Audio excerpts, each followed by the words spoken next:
I'm back. This is Marie, and welcome to Real Life on the Homestead in Ontario. Yes, we are back in Ontario, and I do apologize. Too busy to get things back on track.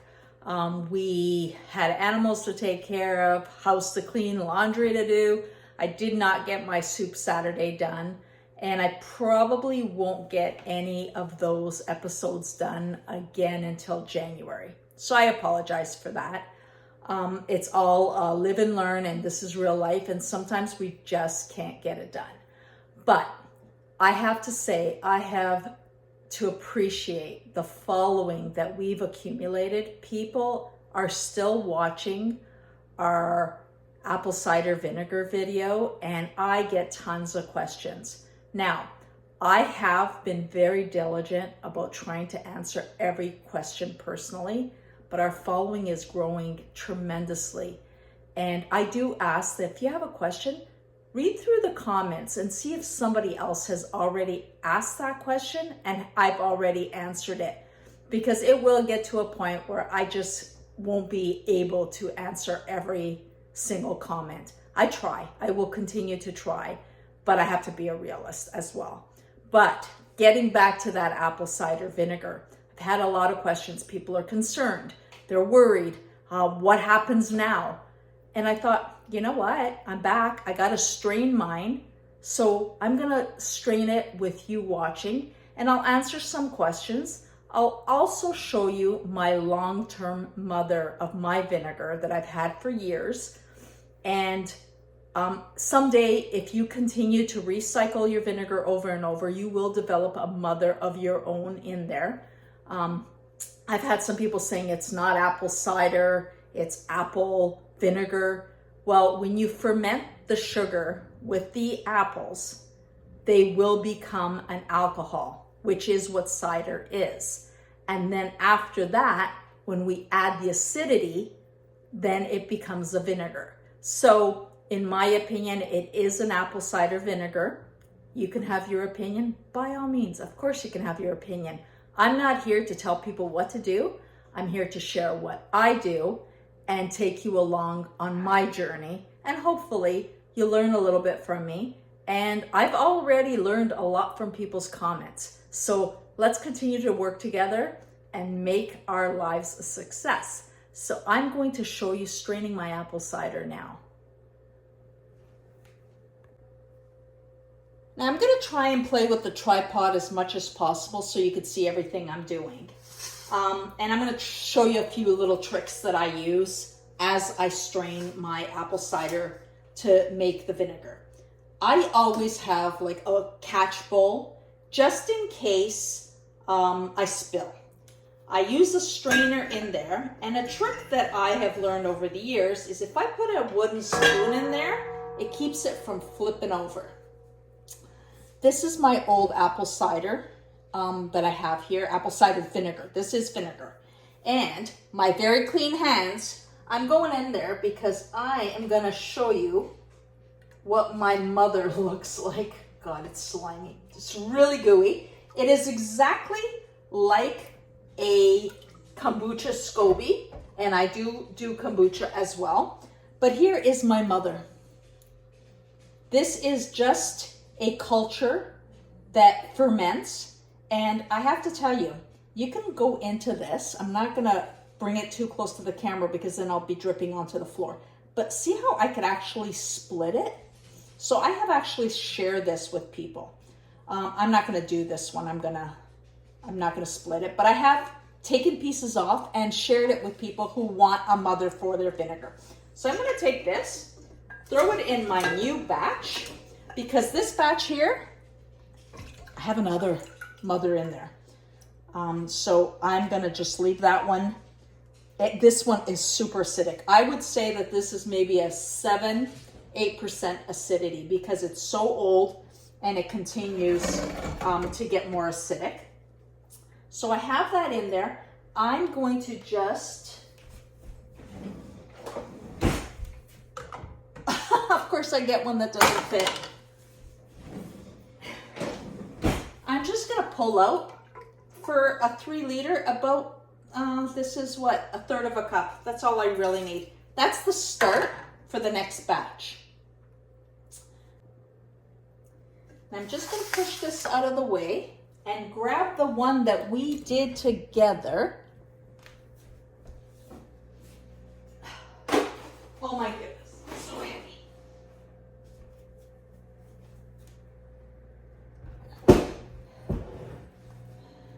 Do you remember when we did this one together? Well, here it is. I weighted down my apples with a Pyrex bowl. And because people get so nervous about what's going on, do you see how all my apples are pretty much mush? I'm gonna bring you close in here so that you can see. Do you see that white slimy stuff? People are concerned. That is not mold. That's good bacteria.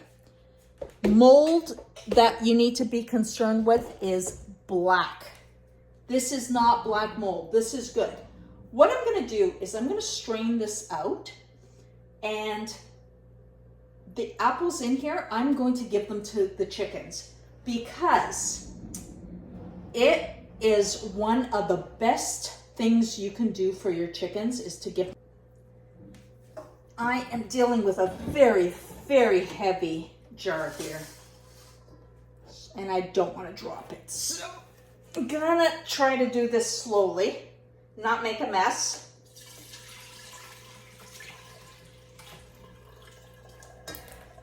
Yeah, the mess has started.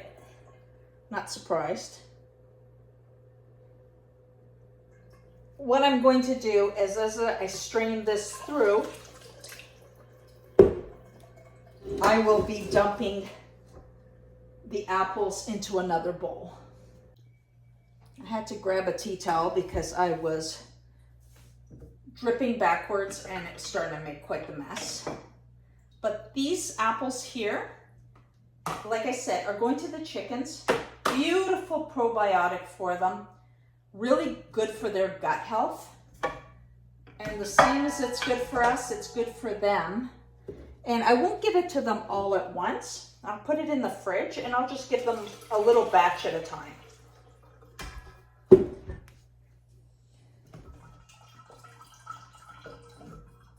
This does take a little while to sift through because the chunks of apples are just very pulpy right now. So it clogs up the sieve very quickly. Let's see if I can move it along.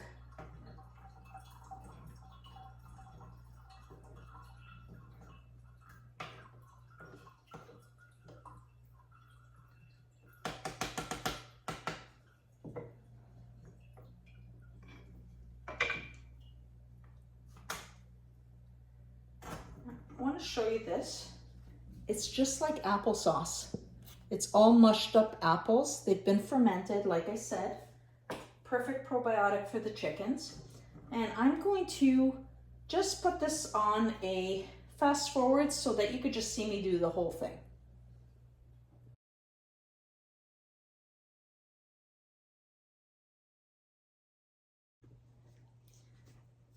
Okay, now that I've gotten to a point where it's extremely pulpy and hard to put through that sieve, I've gotten this much ready. I'm going to move that over, and what I'm going to do, place a colander inside my bowl, and I'm going to use a nut bag. I do like these nut bags because number one, they're super, super fine. I'll put a link to where you can get these. You can use them for nut milks. I use them to strain cheese, everything. Beauty is they wash really well. Now what I'm going to do is I'm just going to take all this stuff, scoop it out, make a mess as always.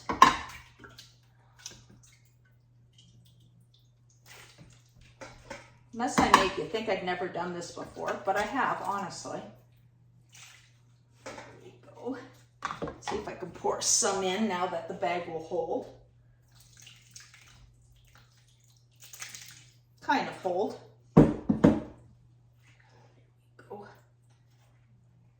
Just want to show you how these nut bags work so well. So you have this inside your colander, but look at how the liquid comes through. It's beautiful. It's a great way to strain things off. Like I said, I use these to make my cheese as well. Are you interested in learning how to make cheese? Comment below, let me know. I come up with ideas for what videos we do on the homestead based on your interests. I'm just gonna try to put this aside. Yep, beautiful. Get a few things out of there. I'm gonna top up this jar, and this one is pretty much ready to go into the cupboard. I say at least 2 months. The longer it sits, the stronger it gets, more acidic.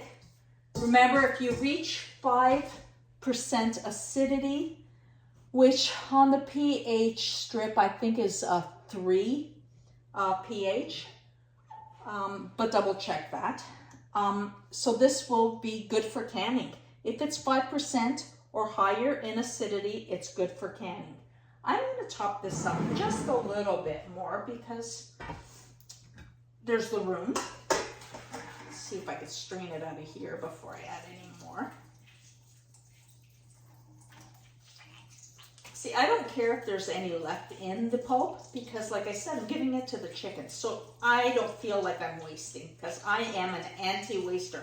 Hate wasting anything. But because it's going for a good purpose, there is no waste. Awesome. Well, that worked out well. Look at this. This is what we have for the chickens. Remember, this was apple waste. The cores, the peels. There's no waste there. We're using this to make a beautiful vinegar and some probiotics for our chickens. Can't go wrong with that.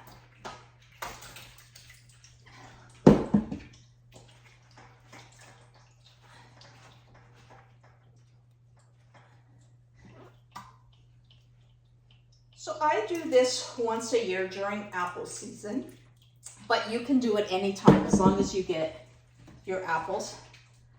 One thing I would recommend, I don't know why the hell I'm out of breath. It's not like this is heavy. One thing I do recommend is if you're making apple pies, you're making any kind of dessert, you may be one of those people who peels your apples when you eat them. Don't throw out the peels. Put them into a, freezer bag of sort. I know a lot of people use Ziploc.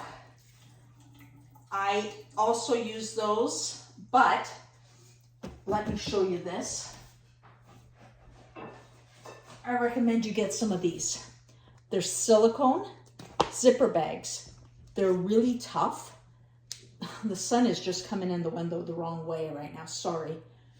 So these will freeze really well. They're sturdy. I'll put a link to these as well. And they're so reusable because I just wash them out. I don't use those for meat at all, so I never have to worry about, cleaning them perfect. I just wash them with soap, water, and I can reuse them. But what started that tangent on was if you have peels and cores, just put them in the bag in the freezer, and when you have a good stack of them, make yourself a batch. So that way you start recycling over and over. You end up with a mother. That mother gets stronger. You always use some of your previous vinegar for your next batch, and then it's not a chore. What this becomes is just a process that you do regularly. That into my sink, and you just continue on and make yourself your own apple cider vinegar. I know that tons of people, made comments about how Bragg's has been bought out by different people, and it's no good anymore, and its quality has gone downhill. And I did reply to pretty much everybody who made a comment. Yes, I am aware of that. The Bragg's that I showed you that I was using is about 6 to 7 years old. I still had it in the house, so I used it as an example. But this is why I'm encouraging people to make their own apple cider vinegar. You don't want to depend on a brand, or if you don't support that brand, you don't have to. So I filled this jar up completely, and I still have enough. I'm gonna do probably a 2-liter jar out of that. I am going to put a lid on this. This does not have to be an airtight lid. It just as long as bugs stay out.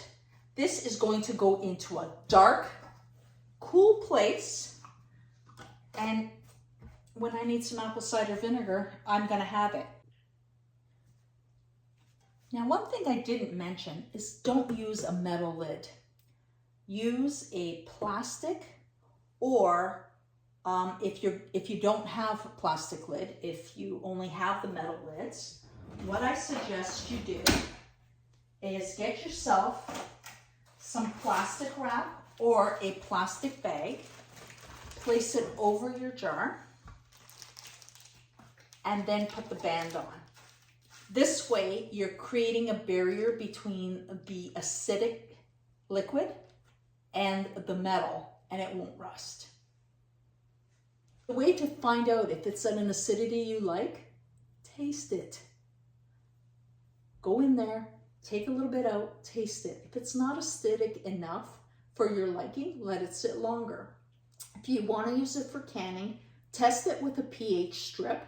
Again, I believe it's pH 3 is about 5% acidity, but I think it's 2.5 to 3. So err on the side of caution, go 2.5. And then you can can with it. If you're just using it for flavorings, cleaning, I use my apple cider vinegar for everything. I use it to clean, I use it to can, I use it in recipes. I just use sometimes if I'm not feeling great, I have a little bit, like maybe a tablespoon with a glass of water, to settle my stomach a bit. It's a wonderful, wonderful product, and it also has a lot of medicinal properties. So I encourage you to continue to make this regularly.